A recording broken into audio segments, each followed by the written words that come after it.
Hello, friends. Let's come to the fiscal and monetary affairs and the economic affairs of current notes. So we have finished international relation. I hope आपने पढ़ लिए होंगे, lectures देखे होंगे because कुछ important points थे जो मैंने बहुत अच्छे से international relation में cover किया है. So आप उसको पढ़ लीजिए और नहीं देखा है तो दोबारा जाके देख लीजिए please. Now let's come to the economic affairs, fiscal and monetary affairs. The first news is India जो है वर्ल्ड का फोर्थ लार्जेस्ट इकोनॉमी बन गया है. तो इंडिया ने अभी जापान को सरपास किया है, मतलब जापान को पीछे छोड़ के इंडिया जो है फोर्थ लार्जेस्ट इकोनॉमी बना है. इंडिया जो है फिफ्थ लार्जेस्ट इकोनॉमी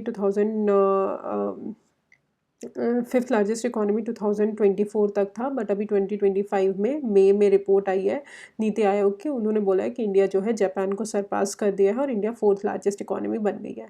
अब इंडिया की अगर बात करें तो इंडिया जो है वर्ल्ड की लार्जेस्ट फास्टेस्ट ग्रोइंग इकोनॉमी है, जिसका प्रोजेक्ट किया जा रहा है कि जीडीपी कितना हो, वो ओवर 6% एनुअली ग्रो कर रही है और नेक्स्ट 2 ईयर्स में ग्रो कर जाएगी. अब जीडीपी की बात करें तो what is GDP. I hope आपने इकोनॉमिक्स का बेसिक आपको पता होगा, तभी ये सारी न्यूज़ेस समझ में आएंगी, वरना नहीं समझ में आएगी. तो इकोनॉमिक्स का बेसिक जो है आप वो प्लीज़ पढ़िएगा. क्लास 11th या 12th की माइक्रो इकोनॉमिक्स की बुक है, वो जाके आप पढ़िए, या मैक्रो इकोनॉमिक्स की, क्योंकि उसमें जीडीपी वगैरह बहुत अच्छे से मेंशन है कि what is gross domestic product. तो ग्रॉस डोमेस्टिक प्रोडक्ट अगर हम नॉर्मल ब्रीफ में समझाएं तो ग्रॉस डोमेस्टिक प्रोडक्ट होता क्या है. It is the total value of final goods and services produced with in the country, with in the domestic territory of India in a period of 1 year. That is called gross domestic product. मतलब कितना आप total जितना आप value of goods produce करते हो, goods and services जो हमारे economy में प्रोड्यूस होते हैं with in a domestic territory, मतलब हमारे टेरिटरी के अंदर प्रोड्यूस होते हैं, that is called gross domestic product. ठीक है. तो इंडिया, ये बोला जा रहा है कि इंडिया जो है, इंडिया का जो ग्रॉस डोमेस्टिक प्रोडक्ट है वो एक्सपेक्टेड है कि वो राइज हो जाएगा $5.58 trillion by 2028 and it will also surpass Germany and become the third largest economy globally. तो अभी इंडिया फोर्थ लार्जेस्ट इकोनॉमी है, बट धीरे धीरे बोला जा रहा है कि 2028 तक इंडिया थर्ड लार्जेस्ट इकोनॉमी भी बन सकती है, जो जर्मनी को पीछे छोड़ देगी. अब अगर बात करें तो इसके 4 पहले कौन सी है, तो यूनाइटेड स्टेट है, China and Germany, then India. ठीक है. तो यूनाइटेड स्टेट सबसे लार्जेस्ट, सबसे फर्स्ट है जो हमारी आती फर्स्ट रैंक है, फिर चाइना का सेकंड, जर्मनी का थर्ड एंड इंडिया का फोर्थ है. India is the fourth largest. अब आईएमएफ की एक वर्ल्ड इकोनॉमिक आउटलुक करके रिपोर्ट आती है, ये बहुत इंपॉर्टेंट रिपोर्ट है, यूपीएससी में पूछा गया है, यूपीपीसीएस में भी पूछा गया है. तो आप याद रखिएगा कि वर्ल्ड इकोनॉमिक आउटलुक रिपोर्ट कौन पब्लिश करता है, आईएमएफ पब्लिश करते हैं. इसमें बोला गया है कि इंडिया का जो nominal GDP, what is the difference between nominal और रियल जीडीपी. तो नॉमिनल जीडीपी का सिंपल मतलब होता है कि उसमें इन्फ्लेशन काउंट होता है. रियल जीडीपी में का मतलब होता है कि इन्फ्लेशन काउंट नहीं होगा. ठीक है. तो नॉमिनल जीडीपी का मतलब है रियल जीडीपी प्लस इन्फ्लेशन. ठीक है. और रियल जीडीपी का मतलब है नॉमिनल जीडीपी माइनस इन्फ्लेशन. ठीक है. महंगाई काउंट नहीं होती. तो नॉमिनल जीडीपी जो है फिस्कल ईयर 2026 में प्रोजेक्ट किया जा रहा है कि $187.017 बिलियन हो जाएगी. ठीक है. अंटिल 2024 हमने बता दिया कि इंडिया जो है फिफ्थ लार्जेस्ट इकोनॉमी थी. इंडिया जो है फास्टेस्ट ग्रोइंग इकोनॉमी है, मेजर इकोनॉमी होगी नेक्स्ट 2 ईयर्स में. इन कंट्री का अगर हम एक्सपेक्टेड जीडीपी की बात करें, रियल जीडीपी की, तो 6.2% है, और ठीक है, जो कि 6.3% हो जाएगी 2026 तक. So this is all about the India, world की फोर्थ लार्जेस्ट इकोनॉमी. अभी कौन सबसे पहले यूएस आता है, फिर चाइना, फिर जर्मनी, फिर इंडिया एंड देन जापान.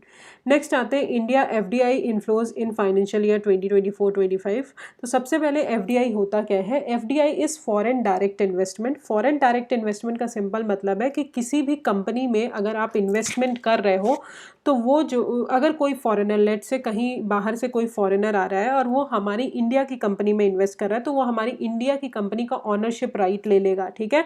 तो उसके पास ऑनरशिप राइट होगा, तो that is called foreign direct investment. Directly जो है फॉरेनर हमारे इंडिया की कंपनी में इन्वेस्ट कर रहा है, that is foreign direct investment.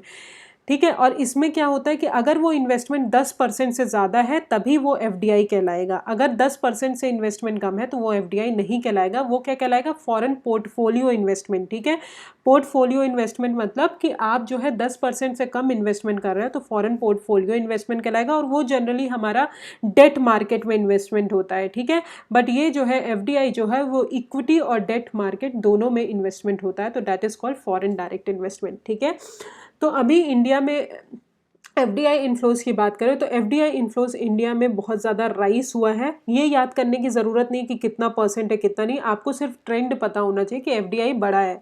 Services sector की अगर बात करें तो वो टॉप रिसिपिएंट है, सबसे ज़्यादा एफडीआई अगर बात करें इक्विटी में तो सर्विसेज सेक्टर में आता है, followed by computer software, then hardware, then trading.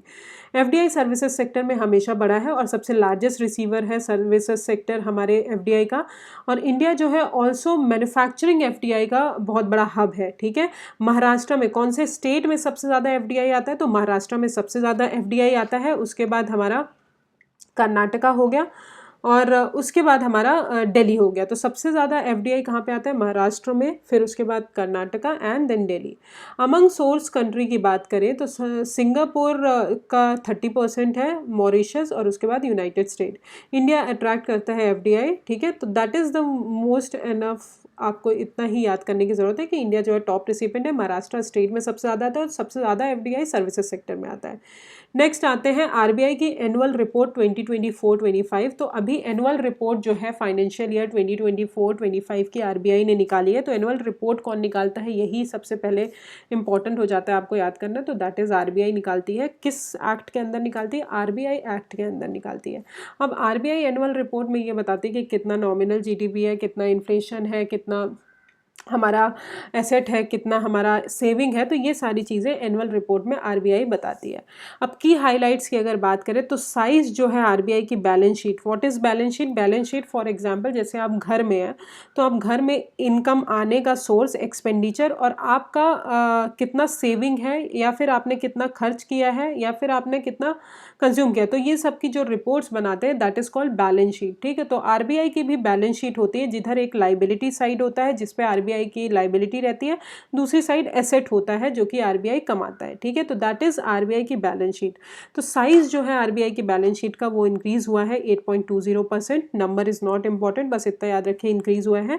Total of 44,861.70 crore उन्होंने ट्रांसफर किया है कंटिजेंसी फंड। अब what is contingency fund, contingency fund का सिंपल मतलब होता है कि कोई भी आपको अनफोर्सीन डिमांड आ गई हो कि आपको इतना पैसा चाहिए तो आपके कंटिजेंसी फंड में वो पैसा जाता है ताकि आप वो बिल्कुल इमीडिएटली यूज़ कर सकें, that is called contingency fund. ठीक है, तो कंटिजेंसी फंड एक हमारा कॉन्स्टिट्यूशन में भी होता है, आप मुझे आर्टिकल बताइएगा कमेंट सेक्शन में प्लीज़। ये जो है कंटिजेंसी फंड, ये आरबीआई का कंटिजेंसी फंड है। तो यहाँ मैंने लिखा है कंटिजेंसी फंड क्या होता है।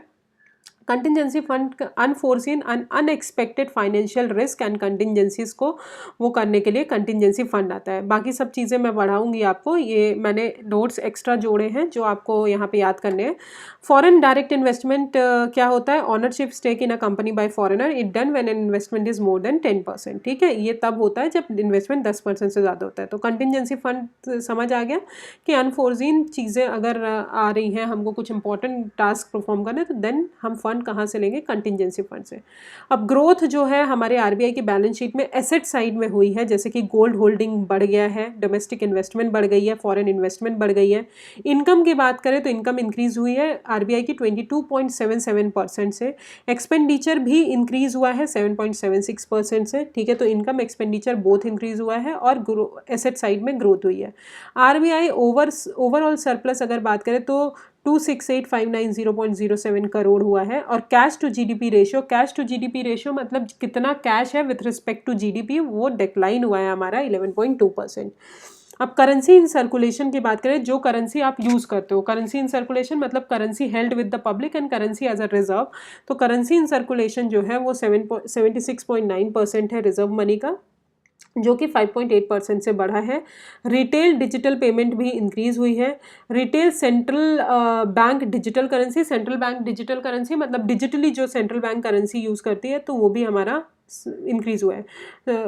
Total value of bank notes circulation में बढ़ गए हैं। ठीक है, इंक्रीज हुए हैं।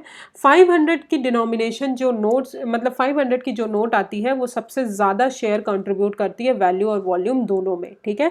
और foreign portfolio investor corporate bonds में वो भी बढ़ गया है। तो एफपीओ भी मैंने बता दिया है, एफपीआई भी बता दिया है, ठीक है, फॉरेन पोर्टफोलियो इन्वेस्टमेंट क्या होता है। नेक्स्ट आते हैं करेंसी प्रिंटिंग एक्सपेंडिचर भी बढ़ गया है, कि जो करेंसी प्रिंट करती है आरबीआई वो भी बढ़ गया है। फेक इंडियन करेंसी नोट्स भी बढ़े हैं, 500 के नोट्स इंक्रीज हुए हैं और 200 के नोट्स भी इंक्रीज हुए हैं। अब आरबीआई ने प्रोजेक्ट किया है कि इंडिया का रियल जीडीपी वो 6.5% होगा for the financial year 2026।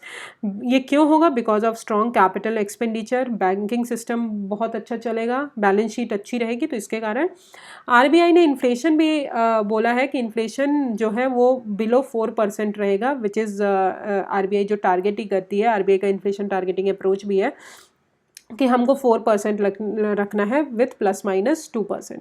Gross household financial saving की बात करें तो 11.2% है, वो भी बढ़ गई है। Net household financial saving भी बढ़ गई है। Value of gold held by RBI वो भी बढ़ गई है।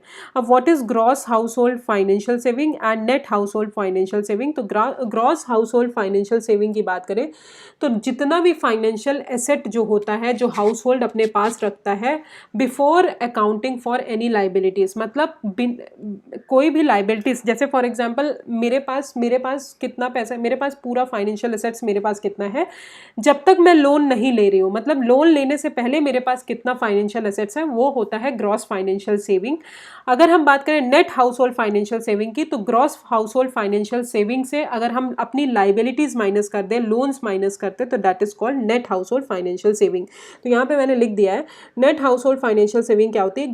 Gross household financial saving minus financial liabilities. और ग्रॉस फाइनेंशियल सेविंग क्या होती है? Total value of financial assets accumulated by household before accounting for any liabilities. Okay, so this is all about gross. What is the difference between gross and net household financial saving?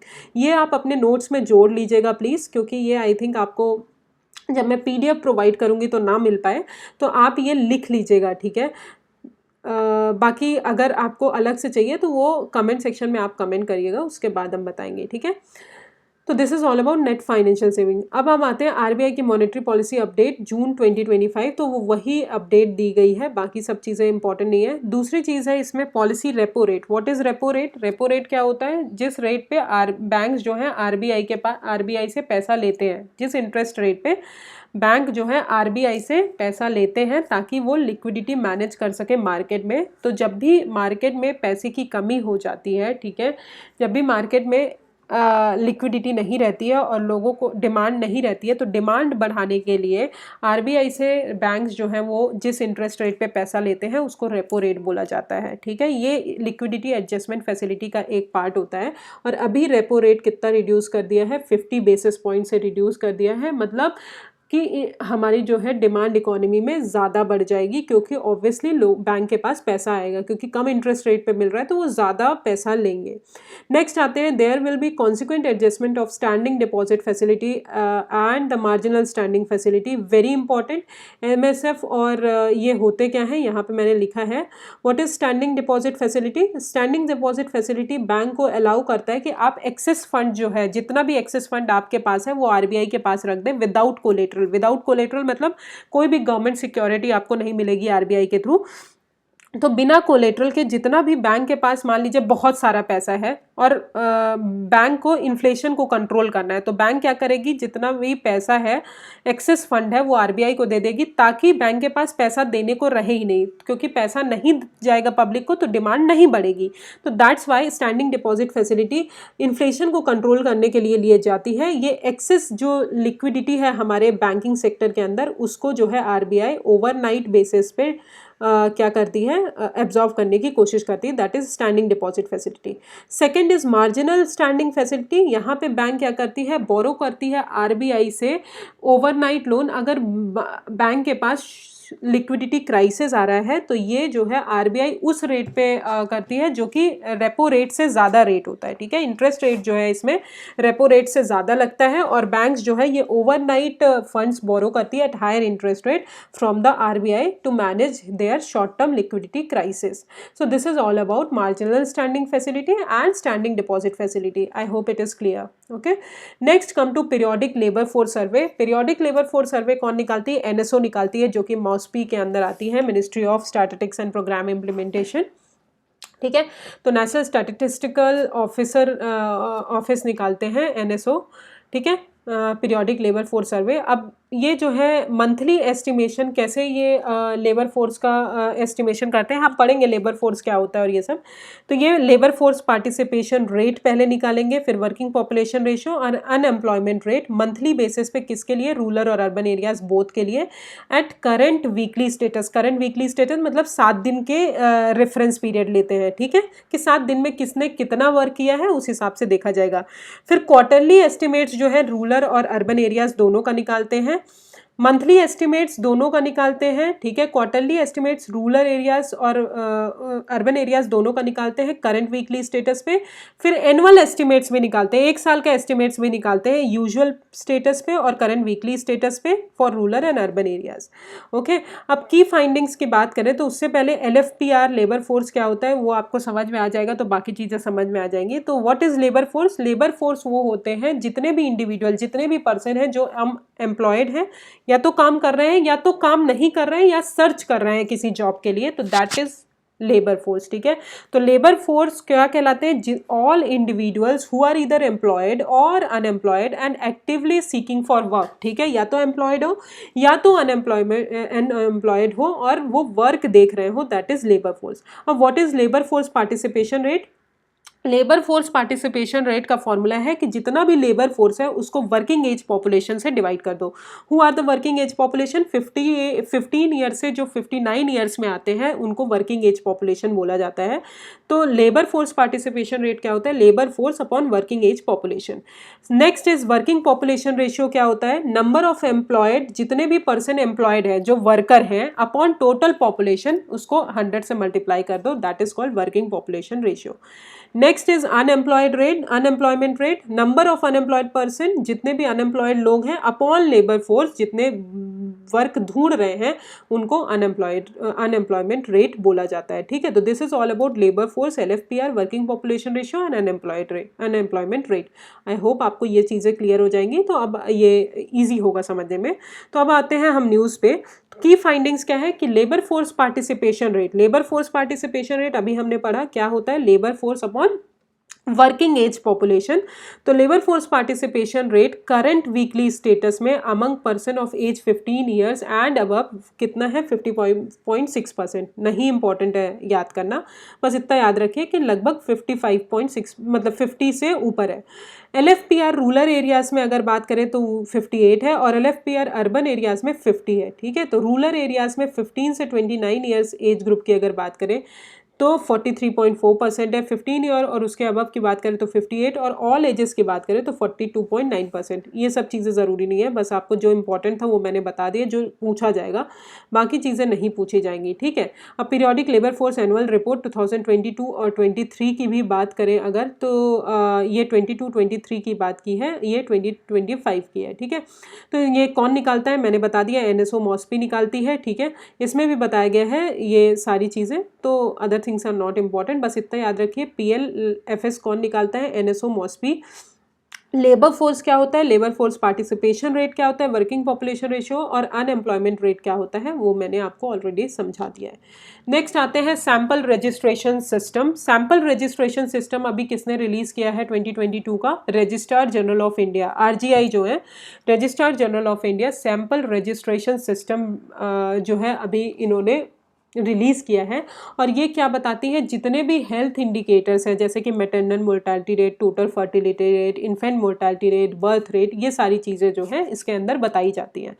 अब ये analyse क्या करते हैं? जो state UTs हैं जिनकी population 10 million से ज़्यादा है एज पर सेंसस 2011, उन स्टेट्स को ये मेजर करते हैं।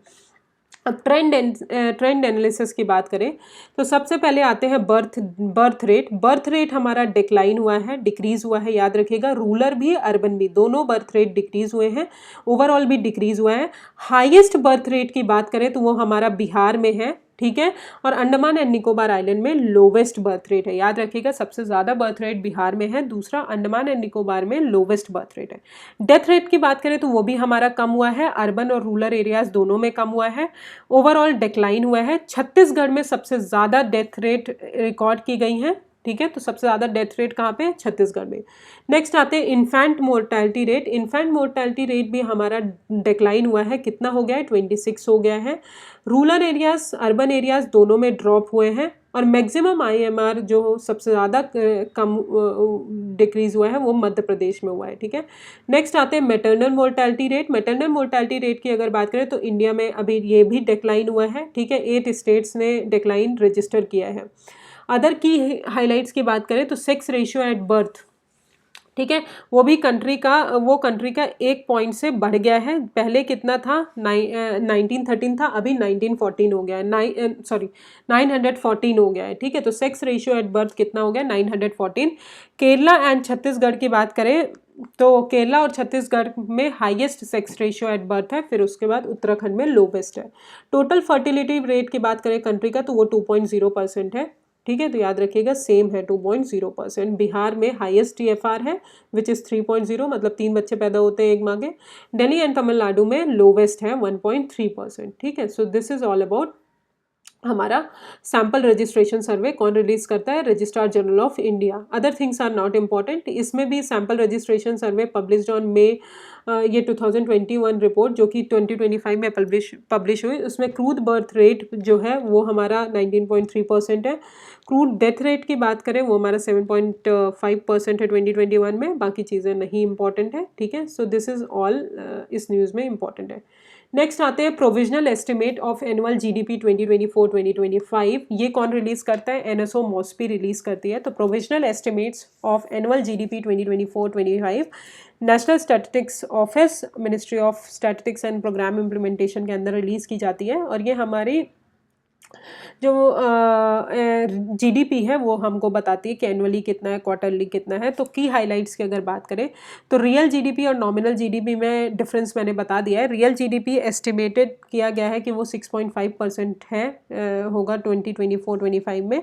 नॉमिनल GDP कितना है? 9.8%। तो रियल GDP से नॉमिनल GDP हमेशा ज़्यादा क्यों होगा? बिकॉज इसमें इन्फ्लेशन काउंट होता है। अब क्वार्टर 4 फाइनेंशियल ईयर के लिए रियल GDP और नॉमिनल GDP 7.4% और 10.8% है रेस्पेक्टिवली। कंस्ट्रक्शन सेक्टर में सबसे ज़्यादा ग्रोथ रिकॉर्ड हुई है, याद रखिएगा। उसके बाद पब्लिक एड है, डिफेंस है, अदर सर्विसेज। प्राइमरी सेक्टर जो हमारे रॉ मटेरियल की तरह यूज़ होते हैं तो उनको प्राइमरी सेक्टर्स में आते हैं वो चीज़ें, तो वो 4.4% ग्रोथ रेट हुआ है as compared to this. Private final consumption expenditure की बात करें, प्राइवेट फाइनल कंजम्पशन एक्सपेंडिचर मतलब जो हम कंज्यूम कर रहे हैं, प्राइवेट जो हाउस होल्ड है वो कंज्यूम कर रहे हैं, वो 7.2% है। और ग्रॉस फिक्स्ड कैपिटल फॉर्मेशन कि कितना हम कैपिटल लगा रहे हैं और कितना कैपिटल फॉर्म हो रहा है, तो ग्रॉस फिक्स्ड कैपिटल फॉर्मेशन 7.1% है। So this is all about this news. Other things are not important. बाकी आप ये ट्रेंड्स देख सकते हैं जो कि इंपॉर्टेंट नहीं है। ये सब टर्म्स अगर हम बात करें तो ये टर्म्स आपको प्लीज़ आप इकोनॉमिक्स का बेसिक पढ़ के आए, बिकॉज ये करंट अफेयर्स क्लास है तो मैं जितना हो सकता है मैं इंक्लूड करने की कोशिश कर रही हूँ, बट अगर मैं पूरा बेसिक पढ़ाने लगूंगी तो बहुत ज़्यादा लंबा लेक्चर हो जाएगा, आप लोगों को ही दिक्कत होगी, ठीक है। Now let's come to amalgamation of regional rural bank. तो रीजनल रूरल बैंक क्यों बनाया गया? रूरल एरियाज़ को प्रमोट करने के लिए, रूरल एरियाज़ में जो बिजनेस है उनको प्रमोट करने के लिए, एग्रीकल्चर सेक्टर और इन सब। तो रीजनल रूरल बैंक जो है इस्टेब्लिश हुआ था 1975 में based on recommendation of Narasimhan working group, ठीक है। तो नरसिम्हन कमेटी रिपोर्ट आई थी, उनके रिकमेंडेशन में RRBs बनाया गया 1975 में। तो एमलगमेशन अभी करने की बात की है। एमलगमेशन क्यों करने की बात की है कि अगर RRBs कम होंगे तो हमारा जो बैंकिंग सिस्टम है उसका क्रेडिट फ्लो बढ़ जाएगा, गवर्नेंस स्ट्रक्चर बहुत अच्छा होगा और फाइनेंशियल इंक्लूजन भी एडवांस होगा। तो अभी 26 रीजनल रूरल बैंक को जो कि 11 स्टेट और यूटीज़ में आते हैं उनको अभी मर्ज किया है। ये 4th फेज है एमलगमेशन का और ये कौन करता है? Done by central government in exercise of power. Regional rural bank के अंदर जो उनको पावर मिली है उसके अंदर। अब ये एमलगमेशन जो है किस प्रिंसिपल को दर्शाता है? ये बेस्ड है उस प्रिंसिपल पे कि हमको एक स्टेट और एक RRBs ही बनाने हैं। तो मतलब हर स्टेट के अंदर एक RRB होना चाहिए और notified by defence department of financial services, ठीक है। अब रीजनल रूरल बैंक की बात करें तो इसमें आप मुझे ये बताएंगे, अगर आपने बेसिक पढ़ा है तो सेंट्रल गवर्नमेंट, स्टेट गवर्नमेंट और sponsor bank, what are the shares of these 3 banks related to RRBs, ये आप मुझे प्लीज़ कमेंट सेक्शन में बताइएगा। मैं इसलिए कमेंट सेक्शन में पूछती हूँ क्योंकि आप पार्टिसिपेट करें लेक्चर्स में। मैं नहीं चाहती कि आप सिर्फ आप सुने, आप चीज़ों को एनालाइज भी करें और आप उसमें लिखें, तब आपको याद रहेंगी। ठीक है, तो आप मुझे ये कमेंट सेक्शन में बताएंगे। नेक्स्ट आते हैं MSP for kharif crops for 2025 and 2026। तो अभी मिनिमम सपोर्ट प्राइस जो है वो गवर्नमेंट ने खरीफ क्रॉप और राबी क्रॉप दोनों के लिए डिक्लेयर किया है। ये जनरली सोइंग सीजन से पहले डिक्लेयर किया जाता है। तो इसमें एमएसपी है क्या? एमएसपी एक बेंचमार्क रेट है। अगर इससे प्राइस कम हो रहा है तो इतना तो फार्मर्स को मिलेगा ही, ताकि फार्मर्स को लॉस ना हो। That is called minimum support price. ठीक है, फार्मर्स को सपोर्ट करना, मिनिमम प्राइस जिस पे फार्मर्स को हम सपोर्ट कर पाए अगर हमारा मार्केट प्राइस जो है एमएसपी से नीचे जा रहा है। ठीक है, तो मिनिमम सपोर्ट प्राइस जो है वो अनाउंस कौन करता है? Cabinet committee of economic affairs announce करते हैं। और रिकमेंड कौन करते हैं? कैबिनेट कमेटी अनाउंस कौन करते हैं? Cabinet committee on economic affairs, जो कि प्राइम मिनिस्टर चेयर करते हैं। तो एमएसपी जो है 23 क्रॉप्स के लिए दी जाती है। 22 क्रॉप्स जो है वो हमारे खरीफ, राबी और जायद क्रॉप्स आते हैं। बाकी एक के लिए जो शुगर केन है उसके लिए FRP, fair remunerative price issue किया जाता है, तो वो एमएसपी की तरह होता है। तो एमएसपी 23 क्रॉप्स के लिए दिया जाता है। तो अभी सेंट्रल गवर्नमेंट ने 14 खरीफ क्रॉप्स के लिए एमएसपी डिक्लेयर किया है।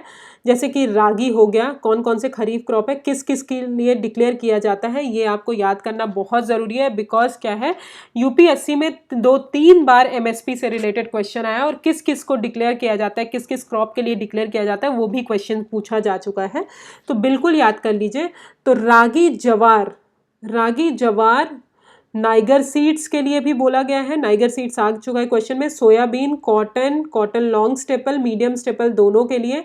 मेज, ग्राउंडनट भी पूछा जा चुका है। सीसम भी पूछा जा चुका है। सनफ्लावर सीड, फिर तुअर, अरहर, बाजरा, उड़द, पैडी कॉमन और पैडी ग्रेड ए और मूंग, इन सब के लिए जो है डिक्लेयर किया जाता है खरीफ को। बिल्कुल आप याद कर लीजिए, बहुत इंपॉर्टेंट है। ठीक है, नेक्स्ट आते हैं, एक और न्यूज़ है। हाँ, ये हम पढ़ते हैं, उसके बाद हम ऊपर जाते हैं। एमएसपी फॉर राबी क्रॉप्स के लिए भी डिक्लेयर किया गया है। कौन कौन से? वीट, बार्ले, ग्राम, लेंटिल, मसूर, रेपसीड, मस्टर्ड एंड सनफ्लावर। ठीक है, तो कौन कौन से? वीट, बार्ले, ग्राम, लेंटिल, रेपसीड्स, मस्टर्ड और सनफ्लावर। ठीक है, तो इन सब के लिए, राबी क्रॉप्स के लिए भी डिक्लेयर किया गया है। अब आते हैं release of basic animal husbandry statistics. तो ministry of fishery, animal husbandry, dairying जो है, उन्होंने अभी एक basic animal husbandry statistics release किया है। इसमें जो मिल्क हो गया, एग हो गया, वूल हो गया, मीट हो गया, इन सब के बारे में जो डेटा है उसको बताया गया है।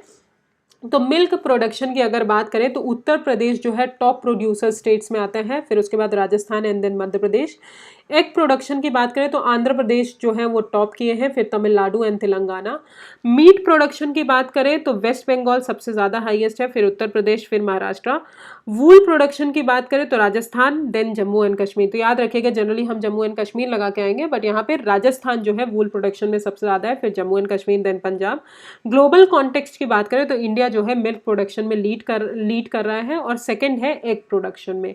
Okay, so this is all about animal husbandry. This तो मिनिस्ट्री ऑफ फिशरीज करती है। ठीक है, राबी क्रॉप्स हमने पढ़ लिया। नेक्स्ट आते हैं first advance estimate of horticulture crop and advance estimate of major agriculture crops. तो ये दोनों कौन रिलीज करता है? Ministry of agriculture and farmers welfare release करती है। ठीक है, तो हॉर्टिकल्चर के लिए भी ministry of agriculture, farmers welfare, और एग्रीकल्चरल क्रॉप्स के लिए भी वही रिलीज करती है। This is the first estimates of horticulture crops.